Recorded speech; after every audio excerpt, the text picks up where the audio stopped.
bakit tungkulin natin? Bakit ito'y hindi tungkulin ng mga pagano, ng mga ibang mga pagan religions, pagan people? Bakit tungkulin nating mga Kristiyano? Why? Why is it our duty to praise God? Because we are the ones who know God. E paano pupurihin ng mga hindi nakakakilala sa Diyos ang Diyos? How can they praise God if they do not know Him? We are the ones who know God. That's why we are the ones to praise Him.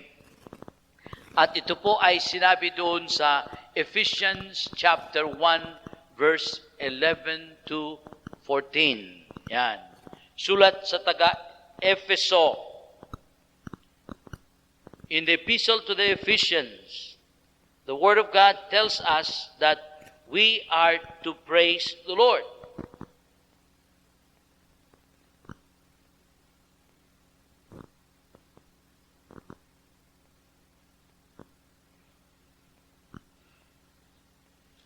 Ephesians 1:11 to 14.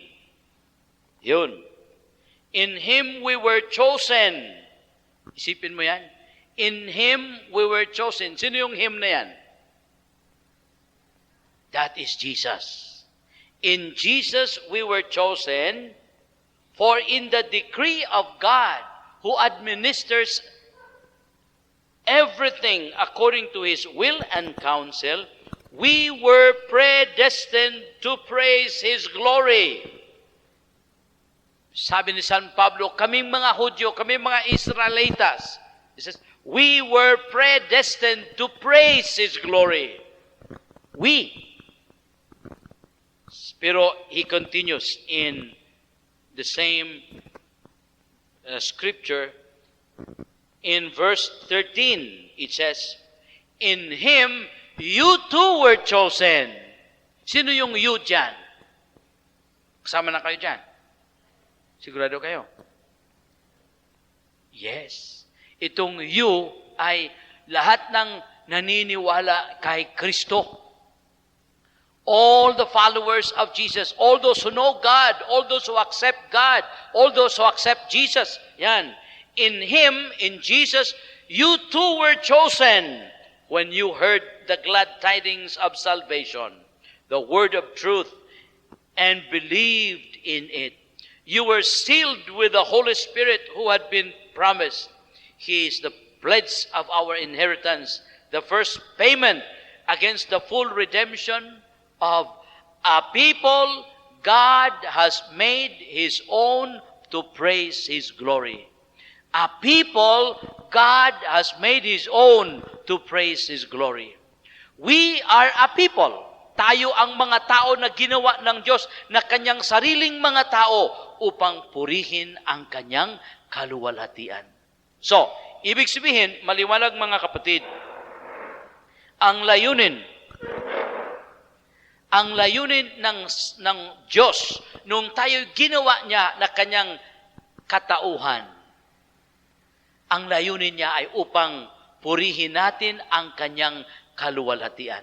So as Christians, that is our main duty, to praise God. Salita ng Diyos. Hindi akong nagsasabi dyan. We are a people God has made His own. Isipin mo yan, God made us His own. And what for? To praise His glory. Now, have you been praising God? Have you been praising God? Congratulations. Pero mga kapatid, maraming mga tao na wala pa yan. Wala pa. Isa lang panalangin ang nalalaman nila. Yung ganun.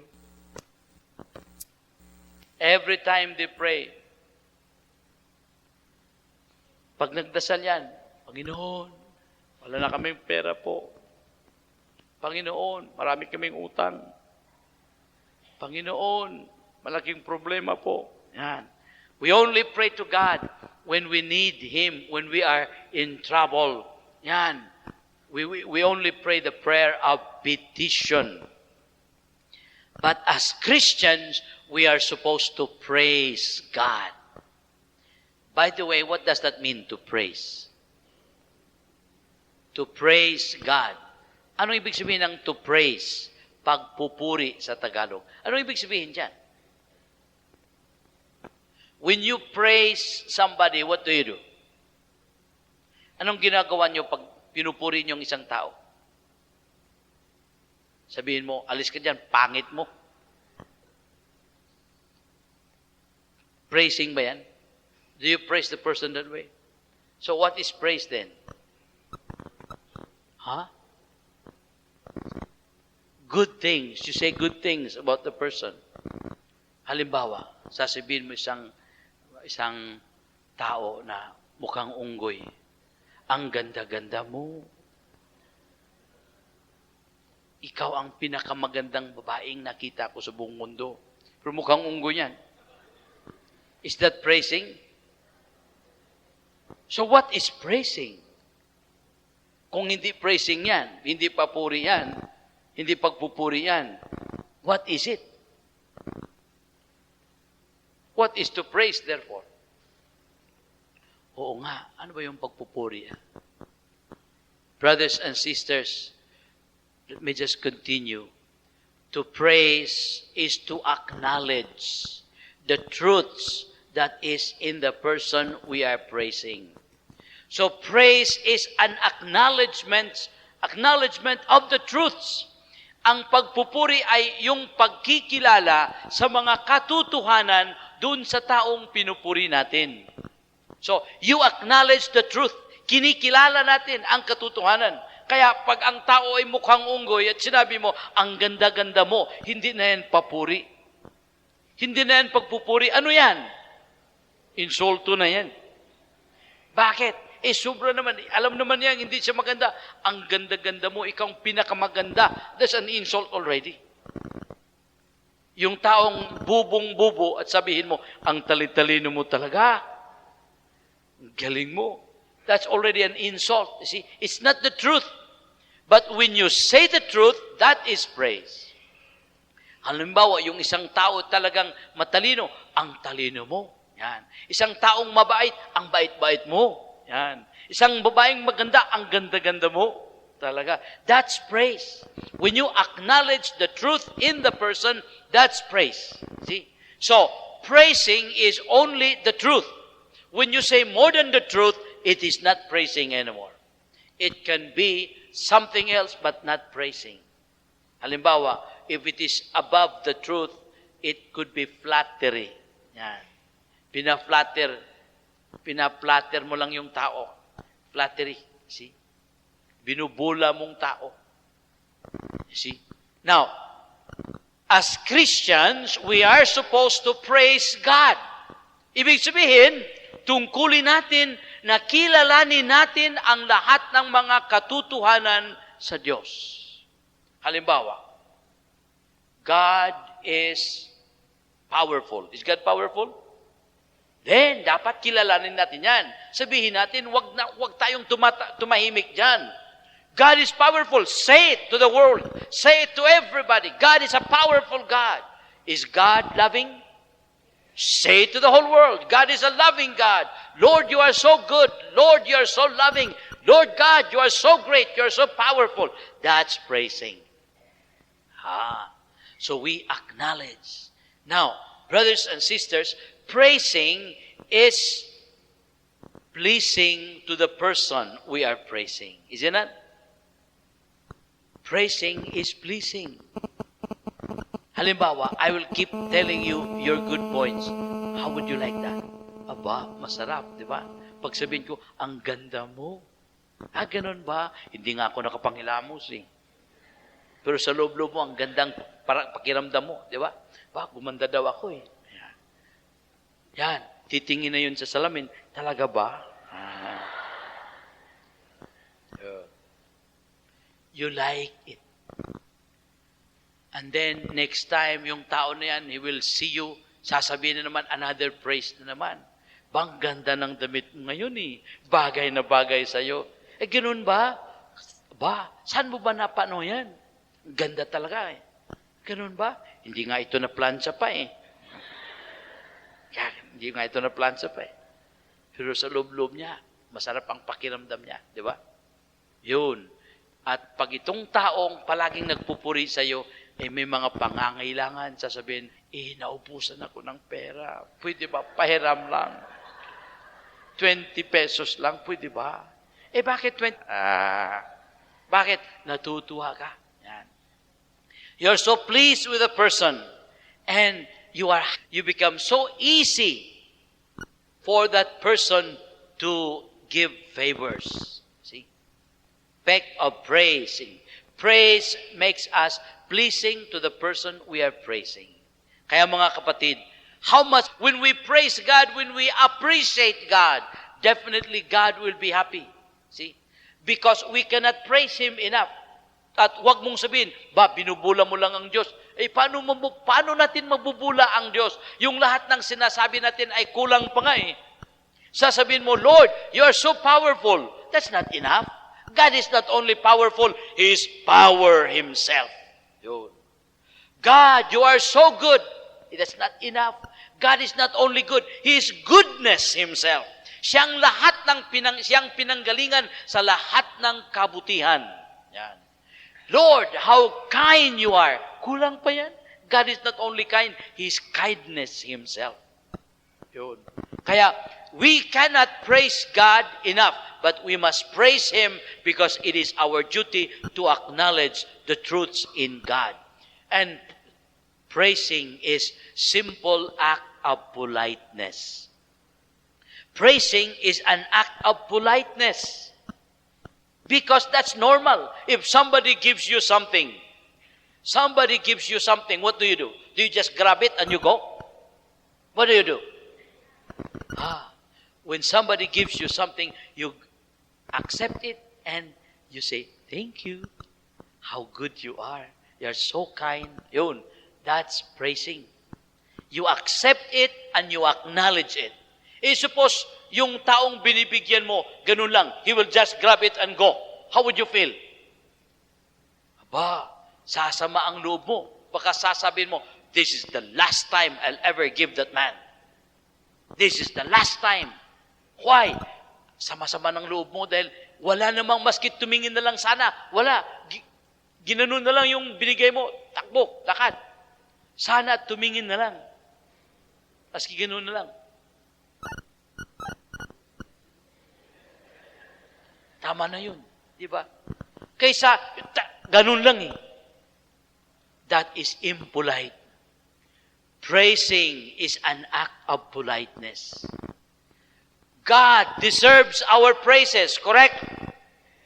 Does God deserve our praises? By all means, yes, He deserves our praises. So brothers and sisters, sana matuto tayong magpupuri sa Diyos. Matuto sana tayo. Because that is the greatest act we can give to God, to praise God, to acknowledge God for all His perfections. Now, we acknowledge in God, we praise God first for all His perfections. Second, we praise God for the many things that God has given us. Has God given you so many things? Yes. Third, we praise God even for the trials and the difficulties that come along our way. Yung mga kahirapan na dinadaanan natin, yung mga masamang pangyayari na dumating sa ating buhay, pupurihin pa rin natin ng Diyos. Correct? Purihin ba natin ng Diyos yung mga masamang nangyari? Purihin, hindi. Bumaba ka sa bahay nyo, nahulog ka, nabali yung paa mo. Sabihin mo ba, praise the Lord. Bakit? Nabali. Ganun ba?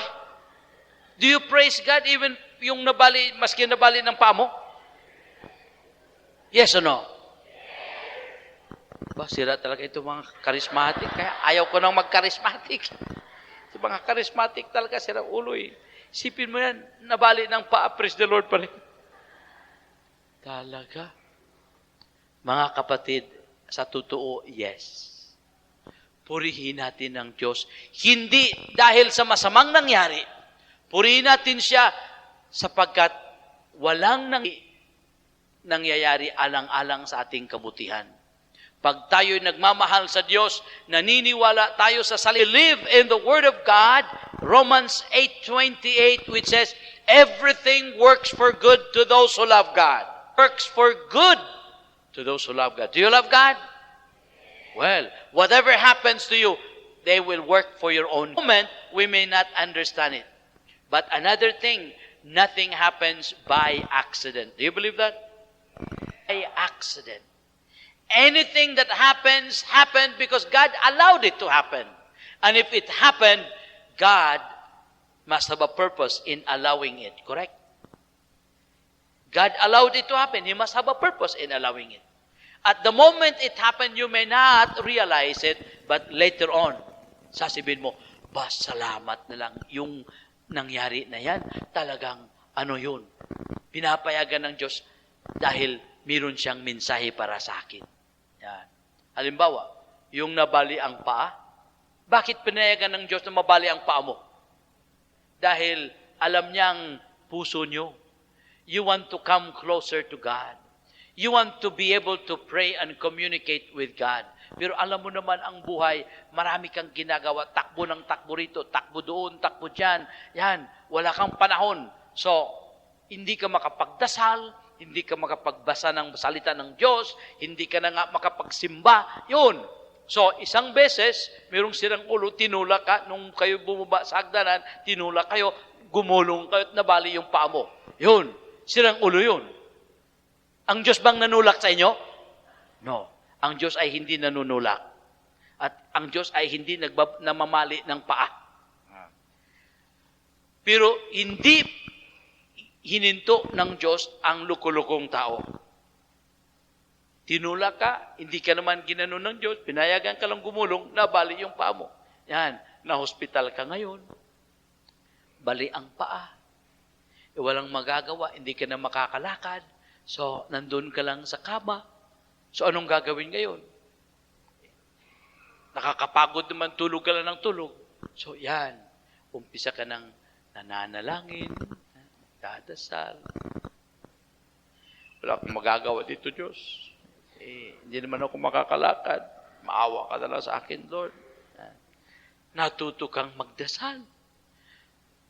Walang ibang ginagawa pagkatapos ng dasal. Hindi naman pwedeng dasal na lang dasal. Yan, mayroong Bible doon. Binabasa mo na rin ng Bible. Yan, nagbabasa. At nagustuhan mo na ngayon ng Bible. Yun. Noong ikaw ay gumaling, natuto kang magdasal, natuto kang magbasa ng Bible. Mula ngayon, hindi na pwedeng palilipasin ng isang araw na hindi ka magdasal at hindi ka magbabasa ng salita ng Diyos. Praise the Lord, nabali ang paa mo. Correct? Correct? Yes, yes. Ilang tao talagang mga sirang-sirang ulo, ilang taong sirang ulo na naging matino dahil nagkasakit. Yun. Nung hindi pa nagkasakit yun, tinatawanan lang ang charismatic. Mga sirang ulo yan, yung mga charismatic na yan. Mga praise the Lord, yun. Mga hallelujah, yan. Sirang ulo yan, mga panatiko yan. Yung mga hallelujah na yan, mga luya na yan. Yun. Pero nung nagkasakit ng cancer, yun, wala nang pag-asa. Yan, pumupunta sa charismatic. Yan, nagpapadasal na. Yan, nagpupuri na sa Panginoon. Praise the Lord. Ngayon gumaling. Nung gumaling, naging matino. Naging matino. Dati sirang ulo yun. Ngayon naging matino. Praise the Lord, nagkasakit. Correct? Yes or no? Yes. Praise the Lord, nagkasakit. Dahil sa sakit, na lapit siya sa Panginoon. So we praise God not only for the good things, but we praise God even for the evil things that come along our way. Pag mahal natin ang Diyos, if we are a people who love God, we should be able to say, praise the Lord for anything that happens. Because God knows He is in control. He will never allow anything to happen to us that will not turn to our own good. That is the beauty. When we are Christians, we love God. Everything will turn. Yun. Now, if we praise God for the trials and the difficulties, yung mga masamang pangyayari, how blessings that God has given us. Correct? Has God blessed you? May binigay bang Diyos sa inyo? Natanggap sa Diyos? Yes? Halimbawa, oo nga, Father, ano ba kayang binigay ng Diyos sa akin? Tapos yung ganon, titingin sa'yo. Wala. Yun. Kawawa, di ba? Maraming mga tao, bulag, hindi nakakakita. Binubuhos na sa kanila ang biyaya ng Diyos araw-araw, hindi pa nakakakita. Tulog kayo? Kaninang umaga, kayo ay gumising. Gising na ba kayo? Gumising kayo kaninang umaga? Yun. Isipin mo yan, pinagising ka kaninang umaga. Ilang tao ang natulog kagabi at hindi na gumising kaninang umaga? Totoo hindi? Yes. All over the world, maraming taong natulog kagabi na hindi na gumising kaninang umaga, patay na. Yun. Pinagising kayo. Maliit, malaking biyaya. Huwag mong sabihin maliit, baka bukas hindi ka na pagisingin. Yeah. Baka sasabihin, wala namang kakwenta-kwenta yan. Ba? Walang kakwenta-kwenta yan, pinagising ka? Yun. Ang laki-laking biyaya, pinagising kayo kaninang umaga. Isang biyaya yun. Noong kayo'y gumising, malakas ang katawan. Malakas ang katawan. Maliit, malaking biyaya. Ang laki-laking biyaya. Maraming gumising kaninang umaga. Nung gumanon, may lagnat ata ko. Yan, hanggang ngayon, nasa kama pa. May lagnat. Ikaw, gumising kayo kaninang umaga, malakas ang katawan. Praise the Lord. Malakas ang katawan. Correct? Yes. Sabi ng doktor, health is wealth. You are healthy, therefore you are wealthy. Isipin mo yun, mga wealthy pala kayo. Yun. Because you are healthy. Yan, pangalawang biyaya. Now, gumising kayo, malakas ang katawan. Pangatlo, ano pa? Yung hangin ay labas-pasok sa inyong lalamunan. Labas-pasok ang hangin. Humihinga kang mabuti. Ilang tao ang nagising kaninang umaga, maagang-maaga, alas 3, alas 4, dahil hindi na makahinga. Inaatake na ng asthma. Ito yan. Have you seen people attack of asthma? Nakakaawa yun. Ayaw ko sanang problema doon, yung pagpasok o paglabas ng hangin. Pero problema talaga sa paghinga. Gumagano.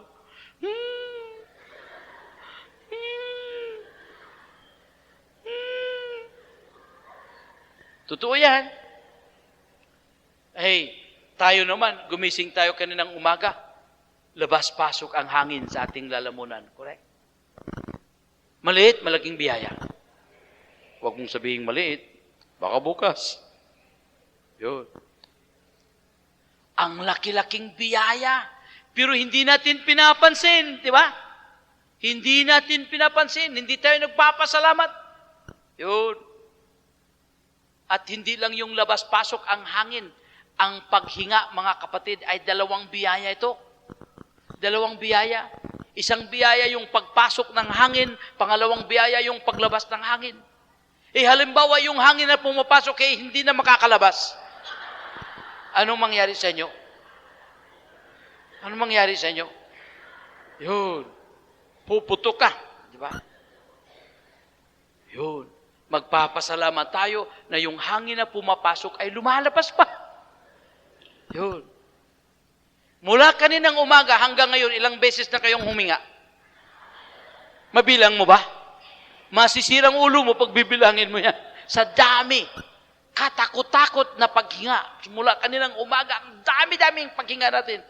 Tapos sabihin mo, ano bang binigay ng Diyos sa inyo? Pare, wala. Nakakaya naman. Mabuti na lang, hindi ako ang Diyos mo.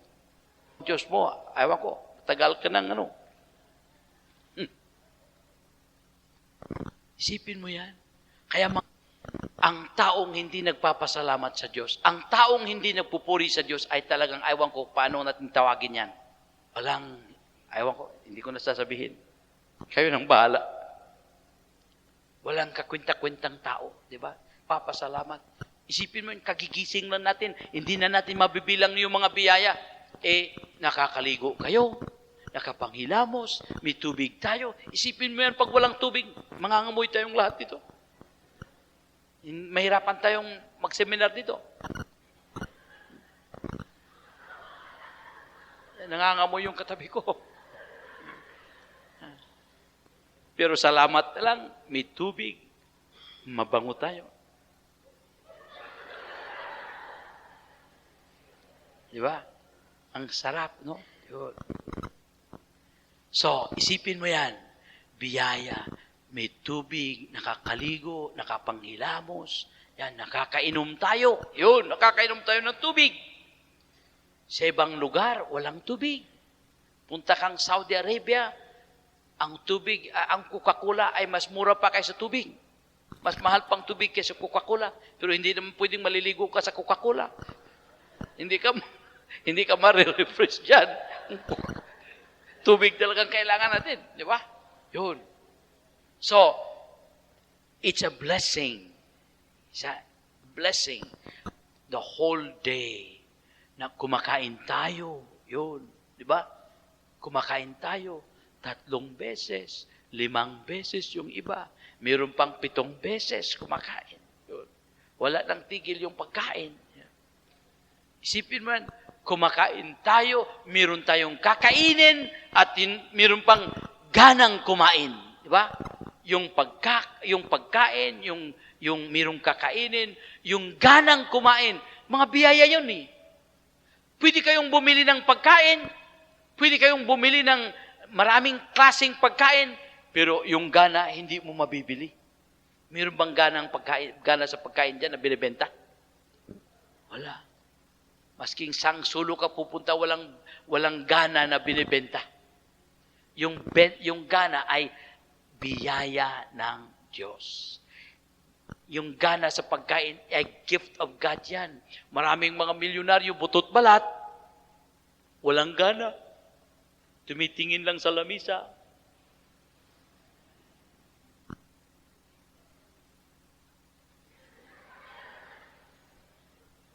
Pero tayo, hindi tayo mga milyonaryo, pero kung gana lang pag-usapan, walang problema. Sobrang gana. Ang problema, yung control ng gana. Yan. Di ba? Yan. Yan ang isa sa mga problema ko.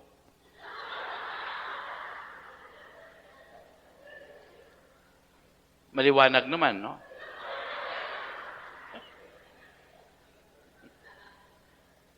Yun. Biyaya ng Diyos. May gana tayong kumain. Yun. Buong araw talaga katakot-takot ang biyaya ng Diyos. Tapos nakakatulog tayong mahimbing. Di ba? Maraming mga mayayaman, air condition ang kwarto, ang kama ay very, very soft ang kama, mga waterbed pa nga. Pero hindi nakakatulog. Punta dito. Alas 2 na. Ito, bila na naman. Paano na ba ito? Alas 4 na. They go from one side to the other. Hindi nakakatulog. Yan. Yung nagkakasakit ng yung insomnia. Maraming mga tao, hindi lang na walang air condition, walang kwarto pa nga. Hindi lang walang kwarto, walang kama. Sa sahig lang natutulog. Sahig natutulog. Floor leaders ang tawag namin dyan. Tutulog sa sahig. Pero I tell you, hindi pa nga dumadating yung likod sa sahig, nag-i-snore na. Maraming mga tao, nakaupo pa, humihilik na. Ang sarap-sarap ng tulog. Pero ang sarap ng tulog, you can buy the best bed in the whole world, but you cannot buy a sound sleep, correct? Meron bang sound sleep for sale? Wala. Sound sleep is a gift of God. Kaya mga kapatid, sa totoo, hindi natin mabibilang ang mga biyaya na binibigay ng Diyos sa atin. Kaya if you cannot praise God, I don't know what to call you. We are so overflowing with the blessings of God that a Christian cannot help but say, Lord, how great you are. Lord, how good you are. Lord, how kind you are. Lord, we cannot praise you enough. We cannot thank you enough. Every day, we should overflow with praise. Yun. Mga kapatid, maski ito na lang matutuhan ninyo sa seminar na ito, malaking bagay na ang inyong natutuhan. Maski ito na lang. Because then you become pleasing to God. You become pleasing to God. And the moment you become pleasing to God, then God listens to you, answers your needs because you are pleasing to Him. Kaya mga kapatid, sana matuto tayong magpuri sa Diyos araw-araw. Araw-araw. Now, okay, how do we praise God?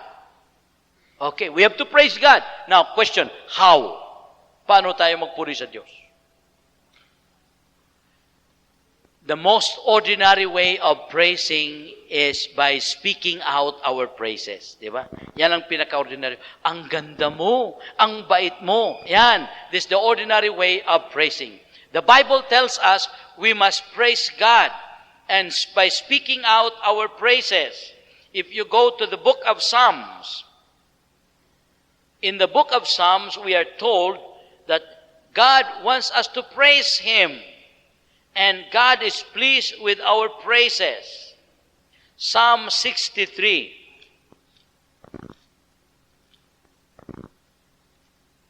So, sana matuto tayong magpuri sa Diyos. Psalm 66 rather. Psalm 66. Shout joyfully to God, all you on earth. Sing praise to the glory of His name. Proclaim His glorious praise. Shout joyfully to God. Now, sabi ng salita ng Diyos, when we praise God, we should not just speak out our praises softly. Pag tayo nagpupuri sa Diyos, dapat sasabihin nating malakas. Shout. Meron bang shout? Shout. Ano yan? Whisper. Whisper. Shout! Yan. Sabi ng Diyos, salita ng Diyos, shout joyfully to God, all you on earth. Sing praise to the glory of His name. Proclaim His glorious praise. Now, if you go to verse 8, I'm reading from verse 1 and 2. If you go to verse 8, it says, bless our God, you peoples. Loudly sound His praise. Loudly sound His praise. Ibig sabihin, pag tayo nagpuri sa Diyos, huwag nating ibulong ang ating pagpupuri. Bakit? Because praising becomes more pleasing to the person we are praising if we say it aloud. Diba? Maski tayo naman. Pag sinabing mong malakas, maraming nakadinig, yan, mas matutuwa ka. Correct? Halimbawa, ibubulong ko lang, lalapitan kita at ibubulong ko sa tainga mo. You are so beautiful. You are beautiful. Dahil binulong sa tainga mo, you are so beautiful, natutuwa ka, pero dahil binulong ko lang, ang tuwa mo maliit. Diba? Ganito rin. Thank you. Bakit? Ibinulong ko lang eh. Kasing lakas sa bulong ko. Pero halimbawa, sinabi kong malakas. Tingnan nyo itong kapatid natin, ang ganda-ganda niya, di ba? How beautiful she is. Aba, matutuwa ka dyan. Daming nakadinig. All you know, tatayo ka dyan. At mag-i-smile hanggang tainga. Yan. At magbabaw pa. Correct? Yes. Bakit? Natutuwa kayo. Dahil maraming nakakadinig. Kaya mga kapatid, pag tayo nagpupuri sa Diyos, huwag nating ibulong. Don't whisper your praises. I could imagine God saying, ano? Ano? I could imagine God saying, shut up. Bakit natatakot ka? Baka hindi totoo yung sinasabi mo. Di ba? Bakit binubulong mo? Baka hindi totoo yun. Brothers and sisters, huwag nating ibulong ang ating papuri. I'm saying this because nakaka-attend ako ng mga prayer meetings na ako ang nahihiya sa Diyos. Dahil nag-attend ko ng mga prayer meetings, yung mga taong nag-attend ng prayer meeting, nag-praising, yan lang. Sabi ko ba itong mga taong ito? Nahihiya sila sa kanilang Diyos. They're embarrassed with their God. They cannot speak aloud. The Word of God is very clear. Ang salita ng Diyos, God wants us to praise Him aloud. See? God wants us to sing songs to Him. God wants us even to use instruments. I just would like to read Psalm 150. Yan. That's a short psalm. Psalm 150. Listen. Praise the Lord in His sanctuary. Praise Him in the firmament of His strength. Praise Him with His mighty deeds. Praise Him for His sovereign majesty. Praise Him with a blast of trumpet. Praise Him with a blast of trumpet. Praise Him with lyre and harp. Praise Him with timbrel and dance. Dance. Yan. Praise Him with timbrel and dance. Praise Him with strings and pipe. Praise Him with sounding cymbals. Praise Him with clanging cymbals. Could you imagine that? Let everything that has breath, praise the Lord. Let everything that has breath, praise the Lord. Do you have breath? Do you have breath? Well, sabi ng salita ng Diyos, hindi ako nagsasabi. Let everything that has breath, praise the Lord. So, maliwanag mga kapatid, we praise God aloud.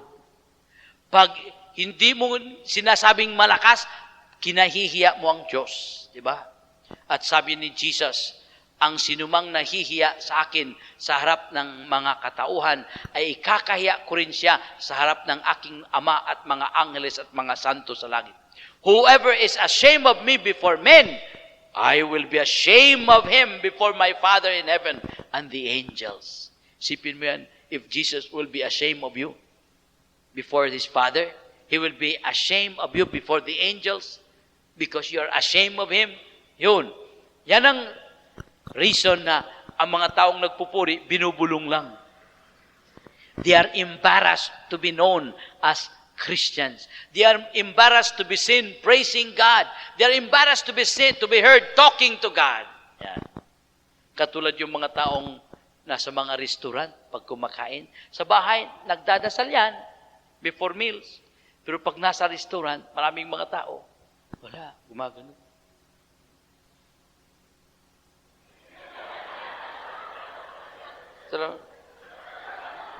Bilis pa, baka may makakita. Why? They are embarrassed to be identified with Christ. How I wish in the restaurant you will make a big sign of the cross to make everybody know that you are a follower of Christ. Yeah.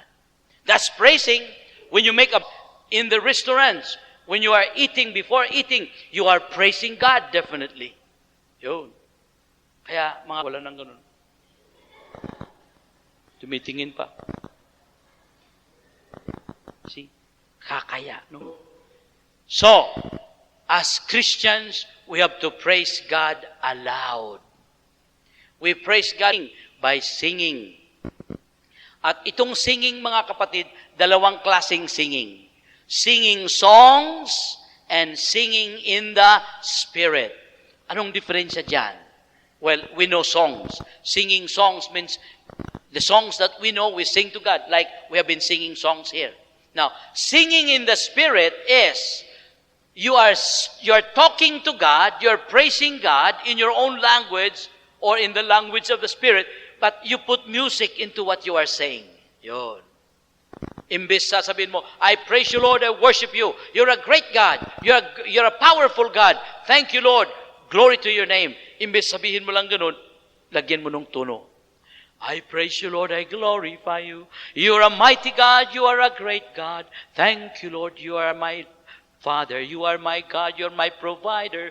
We glorify you, Lord. Hallelujah. Yun. Hindi ko na mauulit yun. Spontaneous. Yan. Kung ano ang pagpupuri mo sa Diyos, lagyan mo ng tono. And just blend with everybody. Yan. Blend with everybody. If you have experienced the gift of tongues, talking in the language of the Spirit, let it go in tongues. Yun. So, that's a beautiful way of praising God. Singing in the Spirit. Now, would you like to do that? Would you like to do that? Maybe let's have some practice of singing in the Spirit. Okay? Kung wala kang ibang masasabi, ulit-ulitin mo lang, Hallelujah, praise the Lord, Hallelujah. Pero dapat marami kang masasabi, magpupuri sa Diyos. Yan. So, let's have some little practice of singing in the Spirit. Okay? Just feel free, no? Could you just sit straight? Sit straight and let's put ourselves before the Lord and let's come out with our praises. Okay? Come out with your praises. Now, when you sing in the Spirit, listen and blend with theirs. Blend with the people. When the singing goes high, go ahead. But when the singing goes down, go with them down. See? Until it fades away. So, don't go on your own. Go with the people. Okay? And blend with the key. Do, mi, sol, mi, do. Yun. The key within that key. Don't sing your own key. Iba sa key ng ibang tao. Because yan, sintunado na yan. Okay? So, blend with everybody. Okay. So, let's put ourselves before the Lord. May we just close our eyes. Practice ito, pero pwedeng tutuurin. Tunay din na we are praising the Lord. Okay? Hallelujah, we praise you. We glorify you. You are our God, King of kings, Lord of lords. Jesus, I worship you, I glorify you. Thank you, Lord, for all your love. Thank you, Jesus. Go ahead in your own words. Continue. Continue in your own words. Speak out. Sing to the Lord. Louder, louder.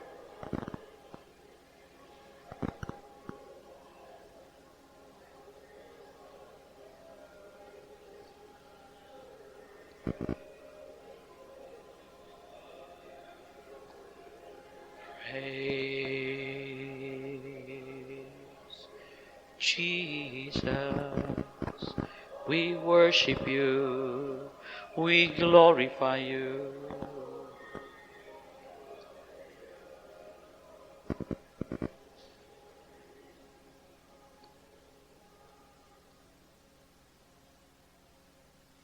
Okay, praise God. Is that not beautiful? Yeah? Parang ganda. No? Baka marami sa inyo, first time, parang naghihisitate ka pa. Ano ba ito? Ano ba ito? Pero masarap, di ba? Ganda, oh. Talagang parang kikilabutan ka dyan. Everybody's praising and they go into loud, loud, loud. Aba, talaga, parang puputok ang simbahan. Yan. Just beautiful praise in the Spirit. That's another way of praising. So, talking to God, singing songs, singing in the Spirit. By giving testimonies. Yun. Ano yung big sabihin ng giving testimonies? Kung ano ang ating karanasan tungkol sa kapangyarihan ng Diyos, huwag nating itago. Sasabihin natin sa iba upang pupurihin ng Diyos sa kanyang mga ginagawa. Kaya tinatawag itong testimony. Halimbawa, kung ano ang na-experience kong karanasan, yung mga experience kong kapangyarihan ng Diyos, dapat sasabihin ko. Yan. Sa mga prayer meetings, mayroong mga testimonies. Yan. May mga taong nagsasalita sa ginagawa ng Diyos sa kanilang buhay. Mga testimonies of healing, testimonies of conversion, testimonies of transformations of lives. Yun. I tell you, they are very encouraging and very upbuilding. Nakakatulong at nakakatuwa. See? So, testimonies. Huwag nating itago ang ating mga experiences of God. Let us share them so that people will be encouraged. People will come closer to the Lord. Yun. So, testimonies. Another way of praising God is by raising up your hands to God. Yun. Yung pagpapataas ng kamay that is a posture of praise. Posture of praise. Why? Because when we raise up our hands, we acknowledge that God is above us. We acknowledge God as He is above us, and we surrender ourselves to Him. Yung pagpapataas ng kamay, that's a sign of surrender. Di ba? Pag mayroong mag-hold up sa inyo, money or life. Or lang, sir. Di ba? Money or life. Tataas ka ng kamay. Surrender. Yun. When you praise God, you lift up your hands to God. It is pleasing to God. Praising God or praying with lifted hands is a pleasing posture to God. Mga kapatid, mababasa natin ito sa Bible mismo. In the book of Exodus, yan, in the book of Exodus, you still remember chapter 17. Remember si Moises? He was praying on top of the mountain for the victory of the Israelites. Exodus 17 verses 8 to 13. Mga kapatid, while Moses was praying on top of the mountain, what happened was, the Israelites were fighting against the army of Amalek. Habang nakataas yung kamay ni Moises, nagpupuri sa Panginoon, praising God and praying to God, the Israelites were winning the battle. Pero noong si Moises ay napapagod, bumababa yung kamay niya, natatalo ang mga Israelites. So, he was overlooking the two armies fighting. Nung nakita niyang natalo na ang mga Israelites, he would struggle to raise up his hands. When his hands are up again, mananalo na naman ang mga Israelites. So, dalawang tao umakyat sa bundok. Kumuha sila ng isang malaking bato, pinaupo nila si Moises, at hinawakan nila ang dalawang kamay ni Moises. The whole day, he was lifting up his hands, and the Israelites completely destroyed the army of Amalek. Power. There is power when you pray with lifted hands. Have you noticed that, mga charismatic? Pero pag hindi, yung mga charismatic, mga OA, papataas ng kamay, parang mga yan. Brothers and sisters, biblically, the Word of God, God is pleased when you pray with lifted hands. Again, in the New Testament, St. Paul, 1 Timothy, chapter 2, verse something. 1 Timothy, chapter 2. Sabi ni San Pablo kay Timothy, I wish all men would pray with lifted hands, quarreling. I wish all men, sana lahat ng mga tao ay mananalangin with lifted hands, without anger or quarreling. Verse 8, 1 Timothy 2:8. So,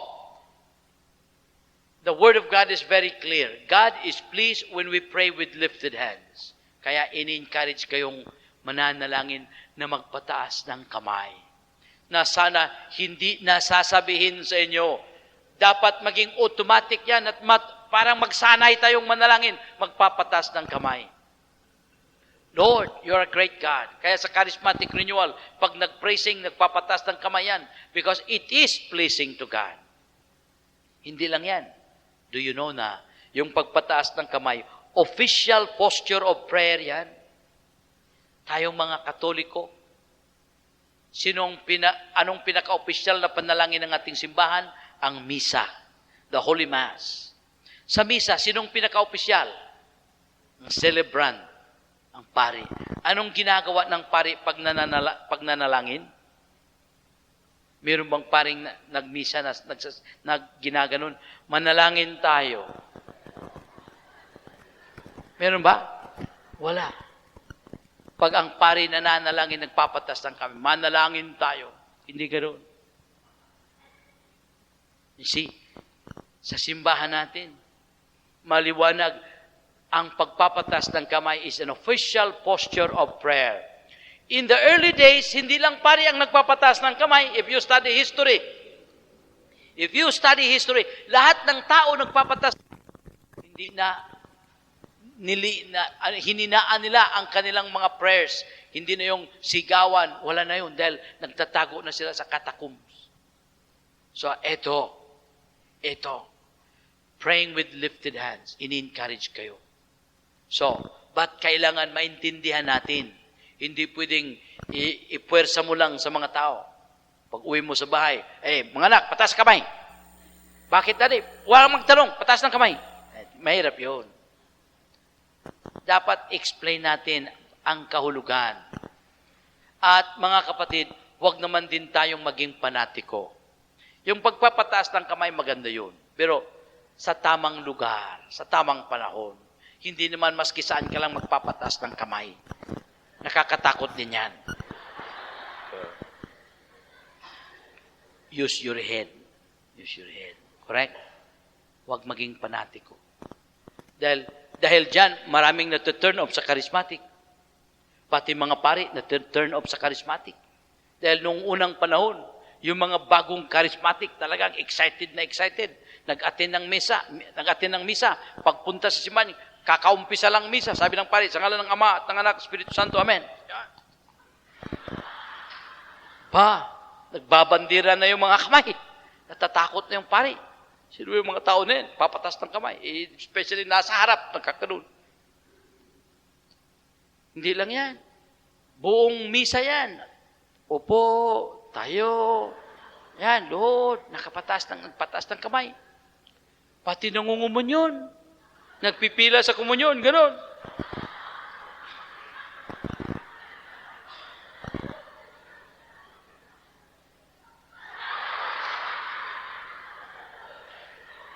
Kaya pati pare natakot. You see? So, we must use our head. Don't be fanatical. It is a good posture in prayer.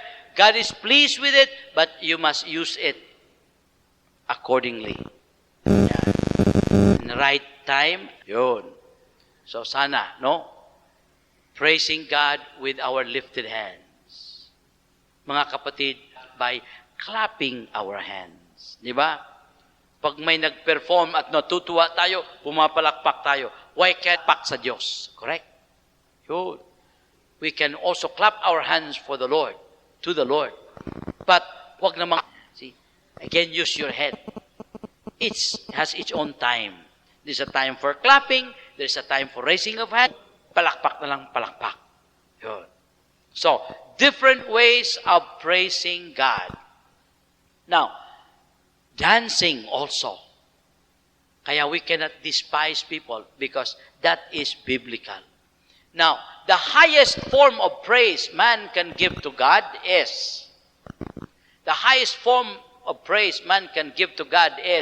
the Holy Mass. Ang Eucharist, ang Misa. Yan ang pinakamataas na papuri na maibigay ng tao sa Diyos. Why? Because dito sa Misa, mga kapatid, sa umpisa, ang iniaalay natin sa ating banal na Ama ay tinapay at alak. Yung tinapay at alak ay ikaw yun.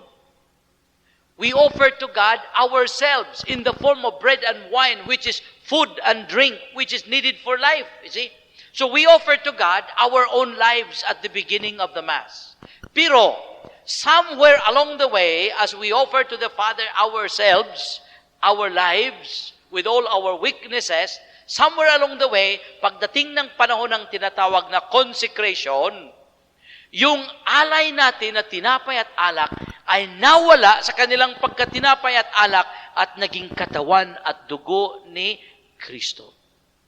Kaya after consecration, ang dala-dala natin sa ating banal na Ama ay ang kanya ng sariling anak. Ang kanyang sariling anak. Si Jesus na ang ating dinadala sa kanya. Si Jesus na ang ating inaalay sa kanya. And I tell you, that is the most pleasing gift. That is the highest offering we can give to God. To offer to Him His very own Son. His very own Son. That's why I tell you, the highest form of praise man can give to God is the Holy Mass. The Holy Mass. Kaya mga kapatid, if we know what the Mass is, we will strive to go to Mass. Prayer meeting is good. Praying the rosary is good, but they cannot substitute the Mass. Maski ilang libong rosaryo, it cannot substitute the Mass. Maski ilang libong prayer meeting, it cannot substitute the Mass. The highest is the Mass. Because you offer to God bilang papuri natin si Jesus. Siya'y naging papuri natin sa ating banal na Ama, offering to Him His Son Jesus. It is the highest form of praise. So, brothers and sisters, that's the highest, the Holy Mass. Kaya sana, mula ngayong nalalaman natin ito, na we begin to love the Mass. That we strive to come to Mass. If we can go to Mass every day, why not? If we can go to attend Mass every day, well and good. But if you cannot do it because of certain situation, okay lang, few times a week, but strive to come to Mass as often as you can. There is Jesus. There is the Father. We offer to God ourselves, our praise to the Father. Yun. So, eto po, these are the different ways of praising God. Different ways. Now, itong lahat ay gagamitin natin. Hindi lang isang paraan, kundi lahat ng paraan sa pagpupuri ay gagamitin natin. Now, as we praise God, brothers and sisters, expect the power of God to move. Because praise is the key that unlocks the power of God. I repeat, praise is the key that unlocks the power of God. When you begin to praise God, God becomes so pleased with you that He becomes at your disposal. His power will begin to move. And we have seen moving at the moment when there is praising. I have seen miracles at the moment of praising. Kaming nakikita na mga milagro doon sa panahon ng pagpupuri. I have seen lame people walking. I have people completely healed during the praising. I have seen miracles at the moment of praising. One of the recent na nakita kong na pangyayari, this happened in Florida. We were giving in Florida sa hall nila. Maraming mga taong nag-attend. Isang tao pumasok, naka-wheelchair. Tinutulak siya sa wheelchair. I was giving a talk. Tapos ng talk, I lead the people into praising. Nandun siya nakaupo sa wheelchair. We were praising. Could you believe at the moment, at the middle of our praising, all of a sudden, tumayo siya. Tumayo on his own. And his